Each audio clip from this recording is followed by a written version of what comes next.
బాప్తిస్మం ఎక్కడ పొందితే అక్కడికే వెళ్ళాలట కదన్నా అని ఒక ప్రశ్న ఒక ఆయన అడిగాడు నన్ను. నేను అన్నప్పుడు ఇంతకీ సత్యం లేదని నువ్వే చెబుతున్నావు, జ్ఞానం లేదని నువ్వే చెప్తున్నావు, అక్కడికి వెళ్ళాలని నువ్వే చెప్తున్నావు, ఇంతకీ నువ్వు పొందిన బాప్తిస్మం సరైందేనా అని అడిగాను. అక్కడే నీకు పెద్ద ప్రశ్న వస్తుంది.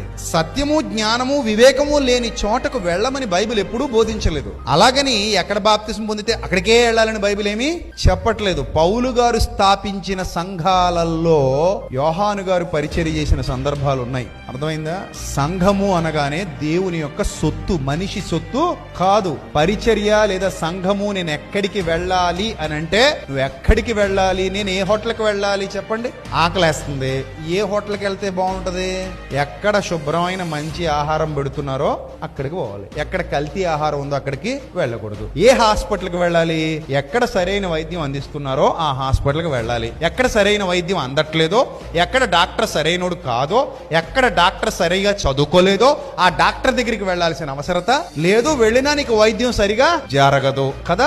నేను డాక్టర్ని, హాస్పిటల్ని ఎన్నుకున్నప్పుడు నాకు ఎక్కడ సరిగా వైద్యం జరుగుతుందో అక్కడికి వెళ్ళిపోవాలి. నేను ఇతరులకు చెప్పేటప్పుడు కూడా అక్కడికి వెళ్ళు, నేను రుచి చూశాను, నేను నా అనుభవంతో చెప్తున్నాను, అక్కడ సత్యం దొరుకుతుంది, వెళ్ళు, జ్ఞానం దొరుకుతుంది, వెళ్ళు, నేర్చుకో, బలపరచబడు అని చెప్పాలి. అది నా మౌత్ పబ్లిసిటీ కదా. అంతే తప్ప పర్లేదమ్మా ఎక్కడ పడితే అక్కడికి వెళ్ళిపోమ్మా, ఏదైనా ఒకటే అమ్మా అని ఎక్కడ చెప్పరు. ఎక్కడికైనా సరే మస్ట్ అండ్ షుడ్ గా మనం గుర్తించాల్సింది అక్కడ సత్యం ఉందా లేదా, అక్కడ ప్రభు యొక్క పరిచర్య నమ్మకంగా జరుగుతోందా లేదా, అక్కడున్న సేవకుడు లేదా అక్కడున్న విశ్వాసులు ఎలా ఉంటున్నారు, వాళ్ళ ఆలోచనలు ఎలా నడుస్తున్నాయి, వాళ్ళు బైబిల్కి ఇస్తున్న విలువేంటి, ఇవి కన్సిడర్ చేయాలి మనం. ఏదైనా సరే ఈ కన్సిడర్ చేయకుండా మనం గుడ్డెద్దు చేలో పడ్డట్టు వెళ్ళిపోకూడదు. బాప్తిజం పొందిన చోటే ఉండాలనుకుంటే నీకు బోధించే సేవకుడు కూడా ఎక్కడో చోట బాప్తిజం పొందినోడే. మరి ఇప్పుడు నేను కూడా ఎక్కడ బాప్తిజం పొందిన అక్కడికి వెళ్ళి కూర్చోమంటావా? బాప్తిజం పొందడం అనేది అందరు, ఇప్పుడు సేవకుడు కూడా ఎక్కడో చోట ఏం పొందినోడు?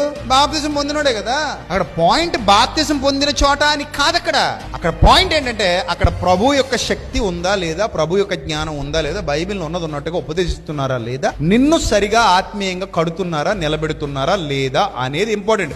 అది మనకు అర్థమైనప్పుడు దూరం కనబడదు, దగ్గర కనబడదు, ఎక్కడికైనా వెళ్తాం, ఎక్కడైనా కూర్చుంటాం, ఎక్కడైనా నేర్చుకుంటాం. అక్కడ సత్యం ఉందా లేదా అనేది మాత్రం పరీక్షించుకుంటాం.